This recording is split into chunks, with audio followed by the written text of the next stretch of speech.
काय सांगाल, आज आपण इथं हे पाळणा घर उभारलंय, तर हे कशी सोय आपण केली आणि कशासाठी केलेली आहे? आम्ही अंगणवाडी कार्यकर्ते यांनी सगळ्यांनी मिळून म्हणजे हे पाळणागृह तयार केलेलं आहे, ज्या की महिला छोटं बाळ घेऊन इथं मतदान करण्यासाठी येणार आहेत. त्यांना कुठल्याही प्रकारे मतदान करताना असं वाटू नये की बाळ माझं सुरक्षित नाही, त्यासाठी आम्ही त्या बाळाला लक्ष देणार आहेत, तिथं पाळण्यामध्ये टाकून सांभाळणार आहेत आणि त्या सुरक्षित मतदान व्यवस्थित करून आणि नंतर येणार आहेत. त्यांनी ते आहार केलेला आहे आम्ही, खिचडी. अनेक दुसरे काय ठेवलेलं आहे का आपण? साठी सोय केलेली आहे.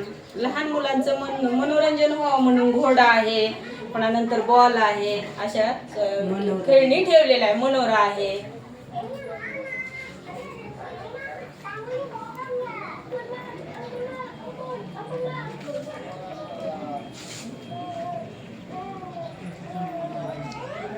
काय सांगताल, आज आपण इथं पाळणा घर चालू केलं आहे, याची योजना कशी आहे आणि आपण काय काय सुविधा इथं ठेवलेल्या आहेत? महिला बाल विकास प्रकल्प केज विभागीय होता, राहणारे होता, अंगणवाडी क्रमांक 1, 2, 3, 4 आणि तांडान पन्हाळवाडी अशा सर्व कार्यकर्ते मिळून आणि मदतनीस म्हणून सगळं म्हणजे पाळणाघराचं नियोजन केलेलं आहे. तिथं येणाऱ्या बालकांसाठी किंवा महिला जे लहान बाळ घेऊन येणार आहेत त्यांच्या बालकांसाठी इथं सोय केलेली आहे. त्यांना खाण्यापिण्याची आहाराची सोय आहे, पिण्याच्या पाण्याची सोय आहे, त्यांना लेकरांना मनोरंजन होण्याचं साहित्य पूर्ण ठेवलेलं आहे याच्यामध्ये.